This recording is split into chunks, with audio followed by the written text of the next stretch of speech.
नमस्कार मित्रांनो, मी active education YouTube channel मध्ये आपले स्वागत करत आहे। आपणासाठी एक महत्त्वपूर्ण दिलासादायक बातमीचे स्पष्टीकरण करत आहे। तर चला आपला जास्त वेळ न घेता दिलासादायक बातमीचे स्पष्टीकरण पाहूया। मित्रांनो, आजची महत्त्वाची बातमी आहे निवृत्त कर्मचाऱ्यांना दिलासा। आता कर्मचाऱ्यांना मिळणार लाईफ टाइम पेन्शन। या संदर्भामध्ये माहिती जाणून घेऊया। नमस्कार मित्रांनो, पुन्हा एकदा आपले हार्दिक स्वागत। आताच्या घडीची सर्वात मोठी ब्रेकिंग न्यूज आहे। कर्मचाऱ्यांना मिळणार लाईफ टाइम पेन्शन। नेमके लाईफ टाइम पेन्शन म्हणजे काय, या प्रश्नाचे उत्तर जाणून घेण्यासाठी हा व्हिडिओ सुरुवातीपासून शेवटपर्यंत आवश्यक पहा। चला तर करूया कर्मचाऱ्यांना दिलासा देणाऱ्या बातमीचे स्पष्टीकरण पुढील प्रमाणे।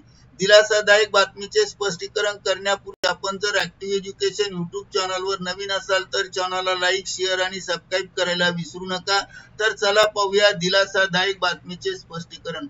आता कर्मचाऱ्यांना मिळणार लाईफ टाइम पेन्शन। यासाठी 10 वर्षाचा नवीन फॉर्म्युला विकसित।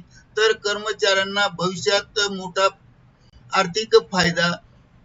कर्मचाऱ्यांचा पीएफ जितका महत्त्वाचा असतो तितकीच महत्त्वाची पेन्शन योजना असते। अनेकदा कर्मचाऱ्यांना पीएफ बॅलन्स वर लक्ष देत नसतात, पण पेन्शनच्या नियमाबाबत निष्क्रिय असतात।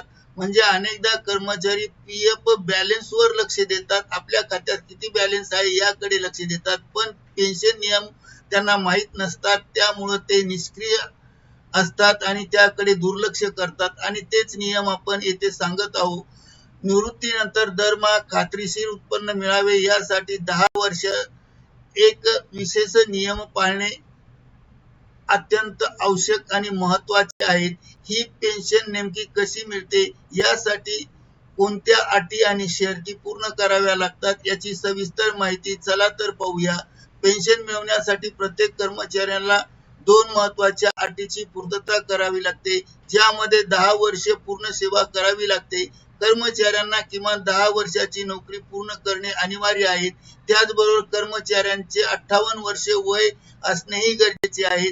नियमित पेन्शन सुरू होण्यासाठी कर्मचाऱ्यांना वर्ष 58 पूर्ण होणे आवश्यक आहे आणि त्यामुळे कर्मचाऱ्यांच्या पगारातून जो पीएफ कापला जातो त्यात नियुक्त एम्प्लॉयर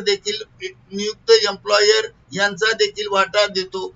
नियुक्त्याच्या वाट्यापैकी 8.33% रक्कम थेट पेन्शन फंडात जमा होते। मात्र याची एक गणना निश्चित केली जाते, ज्यामुळे पेन्शनची रक्कम ही ठराविक मर्यादित राहते। लवकर पेन्शन घेणे ठरू शकते तोट्याचे। जर एखाद्या कर्मचाऱ्याने वयाची 58 वर्षे पूर्ण होण्यापूर्वीच म्हणजे अगोदरच म्हणजेच वयाच्या 50व्या वर्षी अर्ली पेन्शन घेण्याचा निर्णय घेतला तर त्याला दरमहा मिळणाऱ्या रकमेत कायमस्वरूपी कपात केली जाते। तर या उलट 58 वर्षानंतर पेन्शन घेतल्यास उशिरा केल्यास पेन्शनच्या रकमेत थोडी वाढ होऊ शकते। जर कर्मचाऱ्यांनी 10 वर्ष पूर्ण सेवा होण्यापूर्वी नोकरी सोडली तर काय होईल? 10 वर्षापेक्षा कमी असेल तर त्या कर्मचाऱ्याला पेन्शन मिळण्याचा अधिकार राहत नाही आणि त्यामुळे अशा स्थितीत सेवेचा कालावधीनुसार एक ठराविक रक्कम एकदाच लमसम अमाउंट कर्मचाऱ्यांना मिळत असते। कर्मचाऱ्यांनी नोकरी सोडल्यानंतर मिळणारे लमसम अमाउंट म्हणजे लाईफ टाइम पेन्शन परत केले जाते। यालाच लाईफ टाइम पेन्शनचा पर्याय मानला जात नाही। तर करिता ऍक्टिव्ह एज्युकेशन युट्यूब चॅनलने हा व्हिडिओ आपल्या माहितीस्तव व्हायरल केला आहे। मित्रांनो, आपणास आवडल्यास लाईक, शेअर आणि सबस्क्राईब करायला विसरू नका। धन्यवाद। Thank you very much.